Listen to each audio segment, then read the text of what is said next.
আসসালামু আলাইকুম, কেমন আছেন? আশা করছি ভালো আছেন। আলহামদুলিল্লাহ, আমি এখন মোটামুটি ভালো আছি। এই তো বানালাম আমার জন্য জিরা পানি। জিরা পানিটা খেয়ে নিব খালি পেটে সকালবেলা। আজকে ছেলের ভার্সিটি নেই, ও ঘুমাচ্ছে, ওর আব্বুও ঘুমাচ্ছে, আর আমি আমার জন্য জিরা পানি বানিয়ে নিলাম। দারুণ কালারটা হয়েছে, জানি না এটা জিরার অরিজিনাল কালার কিনা, কিন্তু এটা খাবো সকালে খালি পেটে। আর এদিকে আমি আটা মেখে রেখে দিলাম, আর বসে বসে এই পানিটা খাবো একটু ঠান্ডা হলে। তো আটাটা মেখে রেখে দিলাম। এদিক দিয়ে আলু ছোট ছোট কুচি করে ছোট আলু কুচি করা ছিল, তার সঙ্গে ভেন্ডি দিয়ে ভাজি করে রাখলাম। সুজি বানাবো আর পরোটা বানাবো, আর আজকে আগের নিয়মেই নাস্তা খাবো অনেক দিন পর। একদম অনেক 10-15 দিন হয়ে যাবে নাস্তা ঠিক মতো খাই না। এই তো আসলাম জিরা পানি খেয়ে। সুজি বানাবো।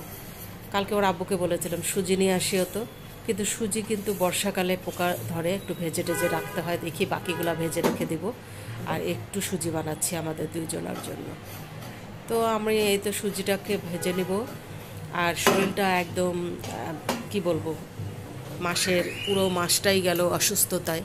হঠাৎ করে অসুস্থ হয়ে গিয়েছিলাম, আর দেখা গেছে যে মনে হচ্ছিল ডেঙ্গু হয়েছে। এত শরীর ব্যথা, বমি বমি ভাব, কোনো কিছুই খেতে পারতেছিলাম না। দুই মা ছেলেরই অসুস্থ ছিলাম, অনেক বেহাল অবস্থা। চেহারার দিকে তাকানো যাইতো না, এত খারাপ হয়ে গেছিলো। ভাত সামনে নিলেই মনে হতো যে একটু ঝাল মরিচ পেঁয়াজ দিয়ে মেখে খাই, কিন্তু না, মুখে দিলে রেখে দিতাম। এই রকম অবস্থা আমার কখনো হয়নি। জ্বর হয়েছে, কিন্তু মানুষ বলে না যে মুখে তিতা, কিন্তু এইবার বুঝতে পারছি যে মুখে যে এত তিতা লাগে, কিচ্ছু মুখে দেওয়া যায় না। খুবই খারাপ লাগছে। 8 দিন তো পুরা জ্বর ছিল, এই ডেঙ্গু জ্বরের মতো। কিন্তু বলছিল সবাই যে টেস্ট করাইলে একদম শিওর যে ডেঙ্গুই হয়েছে, কিন্তু আমি টেস্ট করাইনি, আর ডাক্তারের কাছেও যাইনি। কেন যাইনি জানেন? সেই ডাক্তারের কাছে গেলে অ্যান্টিবায়োটিক দিবে, একগাটি ঔষধ দিবে, আর ওগুলো খেতে আমার একদম ভালো লাগে না এখন। ওষুধ খেতে খেতে আর কত খাবো? এই জন্য টোটকা যত সব জিনিস আছে ইউটিউবে দেখে দেখে টোটকা জাতীয় জিনিসগুলো খেয়েছি। ওরা তো বলে যে ওষুধ খাও, অনেক বকাঝকা দিয়ে তবু ওষুধ খাইয়েছে। কিন্তু জ্বরটার ভালো হয়ে গেছে এক সপ্তাহ পর বা 8 দিন পর, কিন্তু বুকের উপরে একটু ব্যথা ব্যথা অনুভব ছিল, আর কেমন যেন বমি বমি ভাব লাগতো, খুব খারাপ লাগতো, কিছু খাইতে ইচ্ছা করতো না। তাই আবার একটু ঔষধ নিয়ে এসে দিল, আর আমিও টোটকা জাতীয় জিনিস খাওয়া শুরু করলাম। আমাকে দেখি তো এগুলো খেয়ে একটু শরীরটা ঔষধ ছাড়া ভালো থাকা যায় কিনা। কিন্তু বাঙালি আমরা তো ওষুধ খেতে খেতে আমাদের ভিতরটাকে তো নষ্ট বানায় ফেলছি না। নষ্ট মানে কি, সহ্য করায় ফেলছি এখন ঔষধ ছাড়া, আর আমাদের মনে হয় যেন চলেই না। তারপরেও আমি এবার আর ডাক্তারের কাছে যাইনি, যে যেই টাকা দিয়ে আমি ডাক্তার দেখাবো সেটা আমি নিজের শরীরের দিকেই করি, কাজে লাগাই। এইভাবে দিনগুলো কাটালাম। আজকে এই তো 15-20 দিনের মতো হবে। মানে আর দেখা গেছে আমরা এই যে নিয়মিত খাবারগুলো, যে ভাত, তারপরে ভাত তরকারি নাস্তা, এগুলো কিন্তু নিয়মিত খেতে হয়, না খেলে কিন্তু শরীর বেশি খারাপ হয়ে যায়। তাই আজকে একদম মজা করে, একদম পেট ভরে ভালো করে একদম নাস্তা খাবো, এই জন্য নাস্তা বানাচ্ছি। এই কয়েকদিন নাস্তা তো একদম বানাইনি, মানে একটু কি বলবো, বিস্কিট, পাউরুটি, চা চা চাও খেতে ইচ্ছা করেনি, শরীরটা এত খারাপ লাগছে।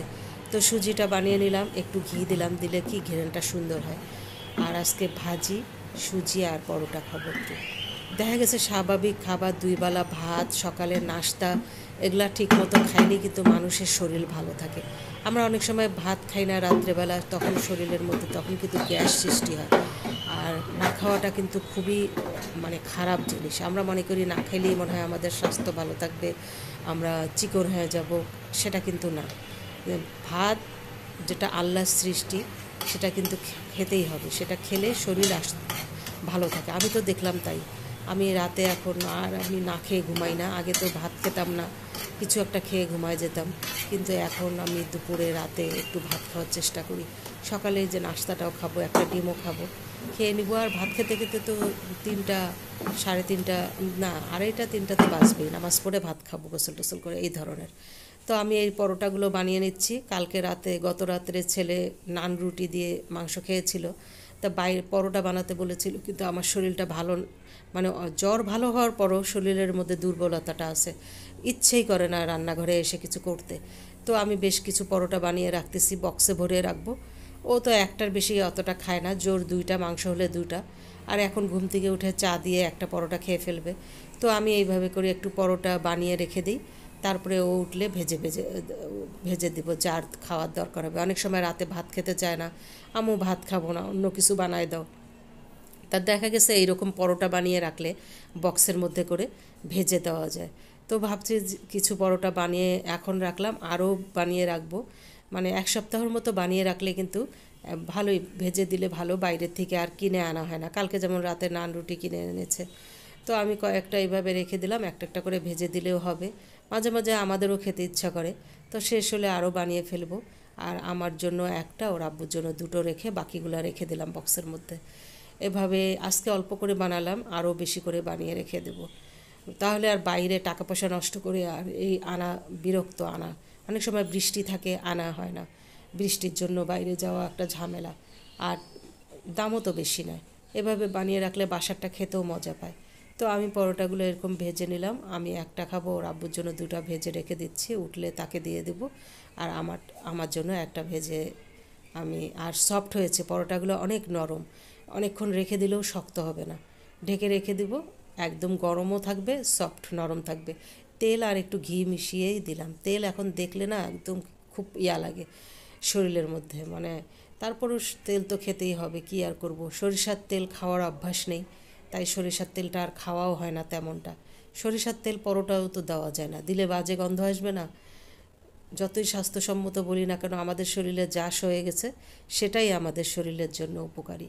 উপকারী মানে কি, সেটাই আমাদের শরীরের মধ্যে অ্যাডজাস্ট হয়ে গেছে আর কি। তাই এই যে পরোটাও একটু মাঝে মাঝে রুটি পরোটা চেঞ্জ করে চড়ে খাই, লাল আটার রুটি এইভাবে করেই খাওয়া হয়।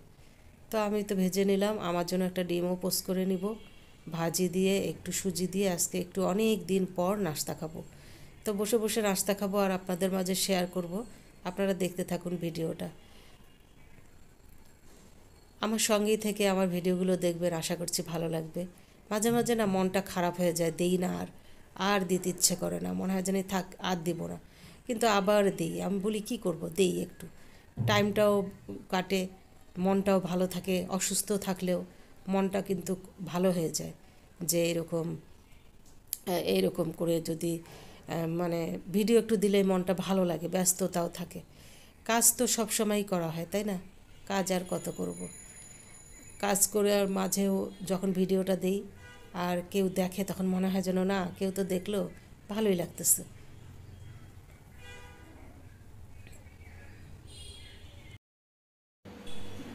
যেমন ছিলাম তেমনই সামনে চলে আসলাম, এসে নাস্তা খাচ্ছি। শরীর অসুস্থ থাকলে না মাথায় চিরুনি দিতে ইচ্ছা করে না, ভালো কিছু মানে কেমন জানি লাগে। অনেকে সামনে আসতে লজ্জা পায়, মুখে মানে কি যেন ফিল্টার নাকি দেয়, কিন্তু আমি তো বাবা যেমনই আমার চেহারা আমি তেমনই দেখাই। আমার চেহারা অত সুন্দর করে দেখা, সবসময় যে সুন্দর করে দেখাতে হবে তা তো না, তাই না? যেমন ছিলাম সেই রকমই এসে বসে এই যে নাস্তা খাচ্ছি। আমার খুব ইচ্ছে করে যে আমি এইভাবে করে আপনাদের সাথে বসে বসে গল্প করি, গল্প করতে করতে সময় পার করে দিই, তারপরে রান্না করতে যাই। এখন ঠিক করেছি এখন থেকে যে এইভাবে এসে আমার মনের কথা এইভাবে করে কথা বলে বলে আপনাদের সঙ্গে শেয়ার করব। খুব ভালো লাগে, একদম কথা বলতে এখন ইচ্ছে করে। অনেক রেসিপি দেখিয়েছি, কিন্তু দেখা যায় যে কথা তেমন বলা হয় না। তো আমি ভয়েস দিচ্ছি, আজকে সকালেই ভিডিওটা দিয়ে দিলাম। ভাবলাম যে এখন থেকে একটু দিই, তাহলে ব্যস্তও থাকবো, শরীরটাও ভালো থাকবে। ব্যস্ত আর এখন বাইরেও হাঁটতে যাই না, বাজারও করতে যাই না।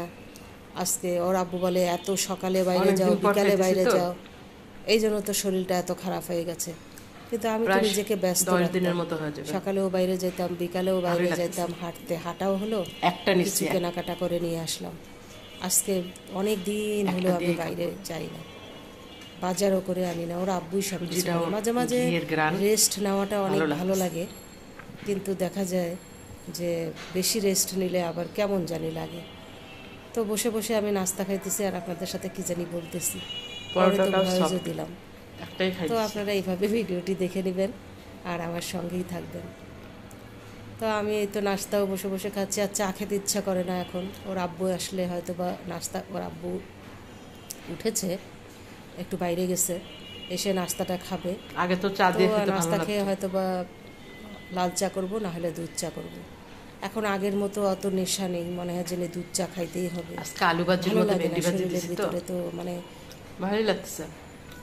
অশান্তি পেটে তো থাকলে না ভালো লাগে না। তো পুরোপুরি আলু আগের ভাজির যে নিয়মে একটা ঠিক মজা, মতো খাবো, সেটা পাইতেছি না। ভাবতেছি। আর এই মোটা সোটার দিকে ভয় পাবো না, মোটা হয়ে যাক, তাতে কি হয়েছে।